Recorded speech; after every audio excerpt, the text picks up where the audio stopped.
Lead poisoning is a serious risk. Lead was used in our paint and our gasoline for many years until it was banned by the EPA in the late 70s. But that doesn't mean the problem went away.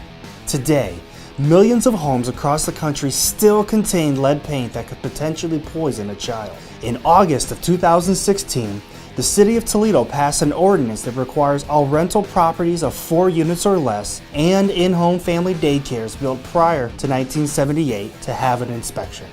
This inspection is to verify that the property is being maintained and that any potential lead hazards inside the home is not exposing those that live there. Today, we're going to follow an inspector and see what these inspections look like, and also provide tips on how to prepare the property for this inspection. Here, booties, Josh. Let's go. Booties? Booties? Hey, you didn't say anything about booties. Chuck Long is a licensed risk assessor, and he's been doing lead inspections for over 11 years. And he's just one of the many inspectors registered with the health department who can perform these local lead inspections. So here we are walking around the outside of the property. Explain to me what we're doing. What are we looking for? We're looking for deteriorated paint around, on the siding, on windows, around doors. Okay, deteriorated paint, what's that? Deteriorating paint is paint that is chipping, peeling, cracking, generally in bad shape. Okay. So if I have deteriorated paint, are you looking for every little piece of chipped paint on the home? No, we're not here to nitpick. We're looking for major sources of peeling or cracking. Like over 10% of a component or over like 20% of like siding. We're looking for major areas of deterioration. Okay. So if I have deteriorated paint, as a homeowner, what should I do to try to fix that? You can have it resided like this house has been, or you can do what's called paint film stabilization, which is merely scraping the old stuff and repainting it. The key is this work should be done by an RRP certified individual. What does RRP stand for? Renovate, Repair, and Paint. To become RRP certified, someone needs to have attended a one-day EPA-approved class instructing them on how to properly renovate, repair, and paint a home in a lead-safe manner, and properly clean up after the work is complete. Uh-oh, so it looks like we've got some deteriorated paint here. Yep, that sure is deteriorated. So here we have a front porch where it looks like it's been previously painted, and because it's outside and it's a highly trafficked area, and it is Ohio, it looks like it's starting to wear away over time. Are we going to be testing this paint for lead? No, during these inspections we don't test the paint, we just presume that it contains lead based on the age of the home. Okay, but this right here could cause me to fail the inspection. Absolutely. All right, so what do I need to do to fix this porch so that it would pass for the inspection? Something like this, the easiest thing to do would be put like an indoor-outdoor carpet over it, but you can always repaint it.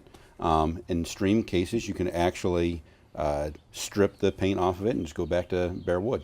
Okay, so you're telling me this is going to take a little bit of work for me as a property owner to get this ready for inspection, correct? That's correct. But you're suggesting that this is something that I would do before you would ever come here to do the inspection? Absolutely. You don't want to have a failed inspection because you want to have a longer certificate. Longer certificate. What do you mean by the longer certificate? Well, the City of Toledo actually gives out a couple types of certificates. If an inspector like myself comes out and you have conditions that cause it to fail, you're only eligible for a 3-year lead safe certificate. But if we come out and everything passes, you're good for a 6-year lead safe certificate. Okay, so hypothetically, I fixed this before you came out here and it passes, I could get a 6-year certificate? Absolutely. Deteriorated paint is not the only thing that inspectors are looking for during the visual inspection. So talk to me about bare soil. Chuck, why is this an issue? We look at bare soil because that can be taken into the home. And as you see in this bare soil, there's paint chips, which is presumed to be lead. Kids can play with it. And unfortunately, it's within 3 feet of the drip line. So the drip line is referring to the 3-foot section outside the home, correct? That is correct, yep. Okay, so this would cause me to fail right now? Absolutely, yep. So how would I be able to fix this in order to pass this inspection? Well, the easiest thing would be to police up the chips and then cover it with impermanent type solution like mulch. You apply it in a thick enough manner, like 6 inches. 6 inches. Why 6 inches of mulch? EPA recommendation. Are you going to take a ruler when you come out here do an inspection and make sure that it is 6 inches? No, again, that's not the purpose of the rule. It's just to make sure that there's sufficient cover so children aren't being able to get into it and play with it. Okay. So once again, that's something that I should have done as a homeowner before I ever call you to come out and do the inspection. Yep. Again, you don't want to have any kind of failure. So yeah, this should be done prior to an actual lead inspection. Over time, mulch does have a tendency to wear away. So in an area like that, what are some other options that we can use instead of mulch? Well, you can do something more permanent. You can always put fencing or something to eliminate kids playing in that area, or landscaping, or some people even can put concrete around in an area. But mulch is usually easiest. So is that everything for the exterior inspection? Yep, that's everything the ordinance has us look at. But the ordinance calls for an inspection of the entire house, right? That's right. We have to do an interior visual inspection along with dust wipe sampling. Oh, all right.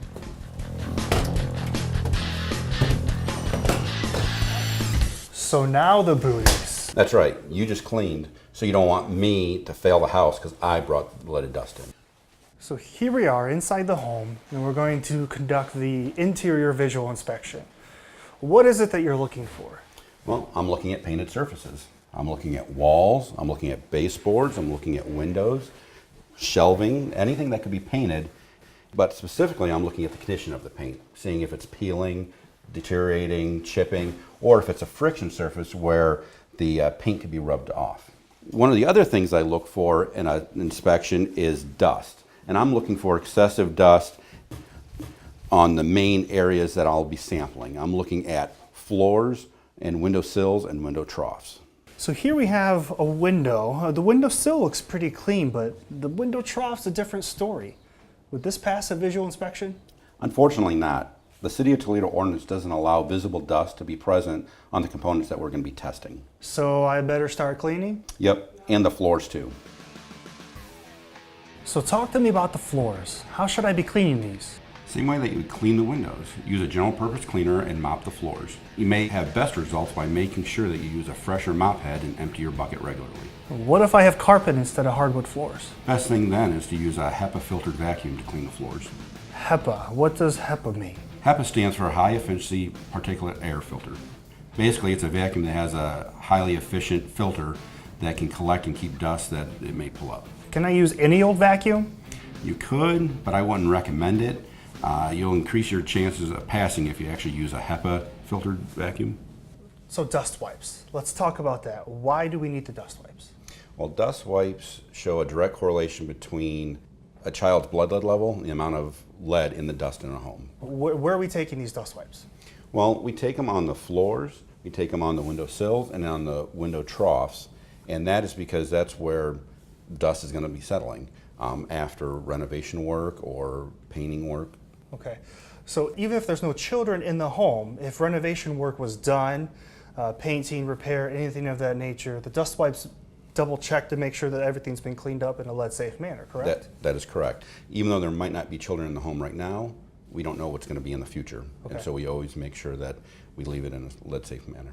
Awesome. Okay, so are we taking a sample in every window of the home? No, we take samples in 4 rooms and on those 3 components I mentioned earlier. Okay, so the floors, window sills, and window troughs, correct? Correct. Okay. So here we are in the living room, and it looks like we have a large couch in front of a large bay window. Would you typically take a sample at that window? No, I'll visually assess the component, but if it's blocked, I'll usually pick a window that has access to it. Final touch-up cleaning should be done the day of the inspection to further increase your chances of passing. The dust wipes cannot be taken until at least 60 minutes after the cleaning is done to allow any dust kicked up during the cleaning process to settle. So now the cleaning is done. We've waited 60 minutes to let the dust settle. I see you've got some gloves on. We've got a template. You still have your booties on. What are we going to do? I'm going to collect the sample. Oh, awesome.